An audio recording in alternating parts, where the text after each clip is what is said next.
cierto. Siempre he sido nervioso, muy nervioso, terriblemente nervioso. Pero ¿por qué afirman ustedes que estoy loco? La enfermedad había agudizado mis sentidos, en vez de destruirlos o embotarlos. Y mi oído era el más agudo de todos. Oía todo lo que puede oírse en la tierra y en el cielo. Muchas cosas oí en el infierno. ¿Cómo puedo estar loco entonces? Escuchen y observen con cuánta cordura, con cuánta tranquilidad les cuento mi historia. Me es imposible decir cómo aquella idea me entró en la cabeza por primera vez, pero una vez concebida, me acosó noche y día. Yo no perseguía ningún propósito, ni tampoco estaba colérico. Quería mucho al viejo. Jamás me había hecho nada malo. Jamás me insultó. Su dinero no me interesaba. Me parece que fue su ojo. Sí, eso fue. Tenía un ojo semejante al de un buitre. Un ojo celeste y velado por una tela. Cada vez que lo clavaba en mí, se me helaba la sangre. Y así, poco a poco, muy gradualmente me fui decidiendo a matar al viejo y librarme de aquel ojo para siempre. Presten atención ahora. Ustedes me toman por loco, pero los locos no saben nada. En cambio, si hubieran podido verme, si hubieran podido ver con qué habilidad procedí, con qué cuidado, con qué previsión, con qué disimulo me puse a la obra. Jamás fui más amable con el viejo que la semana antes de matarlo. Todas las noches, hacia las 12, hacía yo girar el picaporte de su puerta y la abría. Oh, tan suavemente. Y entonces, cuando la abertura era lo bastante grande para pasar la cabeza, levantaba una linterna sorda, cerrada, completamente cerrada, de manera de que no se viera ninguna luz, y tras ella pasaba la cabeza. Ustedes se habrían reído al ver cuán astutamente pasaba la cabeza. La movía lentamente, muy lentamente, a fin de no perturbar el sueño del viejo. Me llevaba 1 hora entera introducir completamente la cabeza por la abertura de la puerta, hasta verlo tendido en su cama. Es que un loco hubiera sido tan prudente como yo. Y entonces, cuando tenía la cabeza completamente dentro del cuarto, abría la linterna, cautelosamente. Oh, tan cautelosamente. Sí, cautelosamente iba abriendo la linterna, pues crujían las bisagras. La iba abriendo lo suficiente para que un solo rayo de luz cayera sobre el ojo de buitre. Y esto lo hice durante 7 largas noches, cada noche a las 12. Pero siempre encontré el ojo cerrado, y por eso me era imposible cumplir mi obra, porque no era el viejo quien me irritaba, sino el mal de ojo. Y por la mañana, apenas iniciando el día, entraba sin miedo en su habitación y le hablaba resueltamente, llamándolo por su nombre con voz cordial y preguntándole cómo había pasado la noche. Ya ven ustedes que tendría que haber sido un viejo muy astuto para sospechar que todas las noches, justamente a las 12, iba yo a mirarlo mientras dormía. Al llegar la 8ª noche, procedí con mayor cautela que de costumbre al abrir la puerta. El minutero de un reloj se mueve con más rapidez de lo que yo movía mi mano. Jamás antes de aquella noche había sentido el alcance de mis facultades, de mi sagacidad. Apenas lograba contener mi impresión de triunfo. Pensar que estaba ahí, abriendo poco a poco la puerta, y que él ni siquiera soñaba con mis secretas intenciones o pensamientos. Me reí entre dientes ante esta idea, y quizá me oyó, porque lo sentí moverse repentinamente en la cama, como si se sobresaltara. Ustedes pensarían que me eché para atrás, pero no, Su cuarto estaba tan negro como la pez, ya que el viejo cerraba completamente las persianas por miedo a los ladrones. Yo sabía que le era imposible distinguir la abertura de la puerta y seguía empujando suavemente. Había ya pasado la cabeza y me disponía a abrir la linterna cuando mi pulgar resbaló en el cierre metálico y el viejo se enderezó en el lecho gritando: ¿Quién está ahí? Permanecí inmóvil sin decir una palabra. Durante 1 hora entera no moví ni un solo músculo. Y en todo ese tiempo no oí que volviera a tenderse en la cama. Seguía sentado, escuchando, tal como yo lo había hecho noche tras noche, mientras escuchaba en la pared los taladros, cuyo sonido anuncia la muerte. Oí de pronto un leve quejido y supe que era el quejido que nace del terror. No expresaba dolor o pena. Oh, no.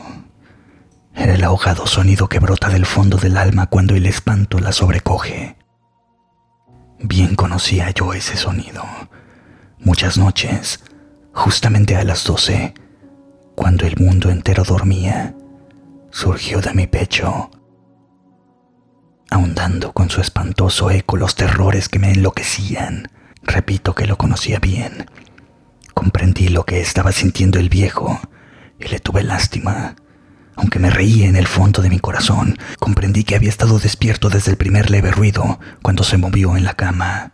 Había tratado de decirse que aquel ruido no era nada, pero sin conseguirlo pensaba: no es más que el viento en la chimenea o un grillo que chirrió una sola vez. Sí, había tratado de darse ánimo con esas suposiciones, pero todo era en vano. Todo era en vano, porque la muerte se había aproximado a él, deslizándose, furtiva, y envolvía a su víctima. Y la fúnebre influencia de aquella sombra imperceptible era lo que lo movía a sentir la presencia de mi cabeza dentro de la habitación. Después de haber esperado largo tiempo, con toda la paciencia, sin oír que volviera a acostarse, resolví abrir una pequeñísima ranura en la linterna. Así lo hice. No pueden imaginarse ustedes con qué cuidado, con qué inmenso cuidado, hasta que un fino rayo de luz, semejante al hilo de la araña, brotó de la ranura y cayó de lleno sobre el ojo de buitre. Estaba abierto de par en par y yo comencé a enfurecerme mientras lo miraba. Lo vi con toda claridad, de un azul apagado y con aquella horrible tela que me helaba hasta el tuétano. Pero no podía ver nada de la cara o del cuerpo del viejo, pues, como movido por un instinto, había orientado el haz de luz exactamente hacia el punto maldito. ¿No les he dicho ya que lo que toman erradamente por locura es solo una excesiva agudeza de los sentidos? En aquel momento llegó a mis oídos un resonar apagado y presuroso, como el que podría hacer un reloj envuelto en algodón. Aquel sonido también me era familiar. Era el latir del corazón del viejo, y aumentó aún más mi furia, tal como el redoblar de un tambor que estimula el coraje de un soldado. Pero entonces, incluso entonces, me contuve y seguí callado. Apenas si respiraba. Sostenía la linterna de modo que no se moviera, tratando de mantener con toda la firmeza posible el haz de luz sobre el ojo. Entretanto, el infernal latir del corazón iba en aumento. Se hacía cada vez más rápido, cada vez más fuerte momento a momento. El espanto del viejo tenía que ser terrible, cada vez más fuerte, más fuerte. ¿Me siguen ustedes con atención? Les he dicho que soy nervioso. Sí, lo soy. Y ahora, a medianoche, en el terrible silencio de aquella antigua casa, un resonar tan extraño como aquel me llenó de un horror incontrolable. Sin embargo, me contuve todavía algunos minutos y permanecí inmóvil. Pero el latido crecía más, cada vez más fuerte. Me pareció que aquel corazón iba a estallar y una nueva ansiedad se apoderó de mí. Algún vecino podría escuchar aquel sonido. La hora del viejo había sonado. Lanzando un alarido, abrí del todo la linterna y me precipité en la habitación. El viejo clamó una vez, nada más que una vez, y me bastó un segundo para arrojarlo al suelo y echarle encima el pesado colchón.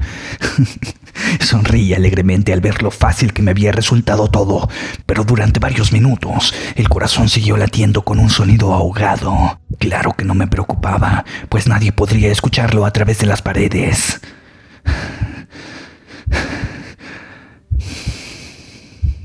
Cesó por fin de latir. El viejo había muerto. Levanté el colchón y examiné el cadáver. Sí, estaba muerto. Completamente muerto. Apoyé la mano sobre el corazón y la mantuve así largo tiempo. No se sentía el menor latido. El viejo estaba bien muerto. Su ojo no volvería a molestarme.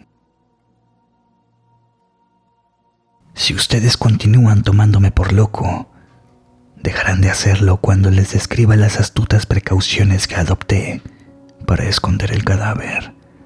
La noche avanzaba mientras yo cumplía mi trabajo con rapidez, pero en silencio ante todo. Descuarticé el cadáver, le corté la cabeza, brazos y piernas. Levanté luego 3 planchas del piso de la habitación y escondí los restos en el hueco. Volví a colocar los tablones con tanta habilidad que ningún ojo humano, ni siquiera el suyo, hubiera podido advertir la menor diferencia. No había nada que lavar, ninguna mancha, ningún rastro de sangre. Yo era demasiado precavido para eso. Una cuba había recogido todo. Cuando hube terminado mi tarea, eran las 4 de la madrugada, pero seguía tan oscuro como a medianoche. En momentos en que se oían las campanadas de la hora, golpearon a la puerta de la calle.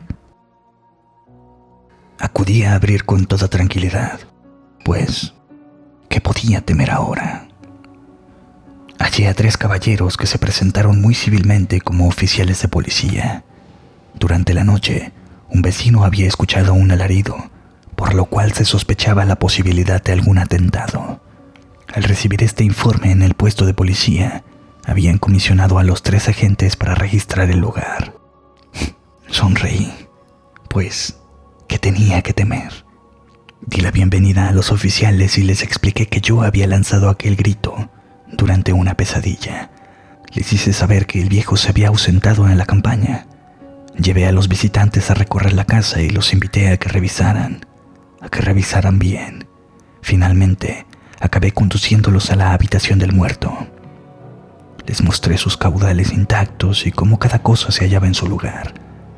En el entusiasmo de mis confidencias, traje sillas a la habitación y pedí a los 3 caballeros que descansaran allí de su fatiga, mientras yo mismo, con la audacia de mi perfecto triunfo, colocaba mi silla en el exacto punto bajo el cual reposaba el cadáver de mi víctima. Los oficiales se sentían satisfechos. Mis modales los habían convencido. Por mi parte, me hallaba perfectamente cómodo. Sentáronse y hablaron de cosas comunes, mientras yo les contestaba con animación. Mas al cabo de un rato, empecé a notar que me ponía pálido y deseé que se marcharan. Me dolía la cabeza y creía percibir un zumbido en los oídos, pero los policías continuaban sentados y charlando. Ese zumbido se hizo más intenso, seguía resonando y era cada vez más intenso. Hablé en voz muy alta para librarme de esa sensación, pero continuaba lo mismo y se iba haciendo más clara, hasta que al fin me di cuenta de que aquel sonido no se producía dentro de mis oídos. Sin duda, debí de ponerme muy pálido, pero seguía hablando con creciente soltura y levantando mucho la voz. Empero, el sonido aumentaba. ¿Y qué podía hacer yo? Era un resonar apagado y presuroso, un sonido como el que podría ser un reloj envuelto en algodón. Yo jadeaba tratando de recobrar el aliento y, sin embargo, los policías no habían oído nada. Hablé con mayor rapidez, con vehemencia, pero el sonido crecía continuamente. Me puse en pie y discutí sobre insignificancias en voz muy alta y con violentas gesticulaciones, pero el sonido crecía continuamente. ¿Por qué no se iban? Anduve de un lado a otro, a grandes pasos, como si las observaciones de aquellos hombres me enfurecieran, pero el sonido crecía continuamente. ¡Oh, Dios! ¿Qué podía hacer? Lancé espumarrajos de rabia, maldije, juré. Balanceando la silla sobre la cual me había sentado, raspé con ella las tablas del piso, pero el sonido sobrepujaba a todos los otros y crecía sin cesar, más alto, más alto. Y entre tanto, los hombres seguían charlando plácidamente y sonriendo. ¿Era posible que no lo oyeran? ¡Santo Dios! No, no. Claro que oían y sospechaban, sabían y se estaban burlando de mi terror. Sí, así lo pensé y así lo pienso hoy. Pero cualquier cosa era preferible que aquella agonía. Cualquier cosa sería más tolerable que aquel escarnio. No podía soportar más tiempo sus sonrisas hipócritas. Sentí que tenía que gritar o morir. Y entonces, otra vez, escuchen más fuerte. Más fuerte. Basta ya de fingir, malvados. Confieso que lo maté. Levanten esos tablones. Ahí donde está latiendo su horrible corazón.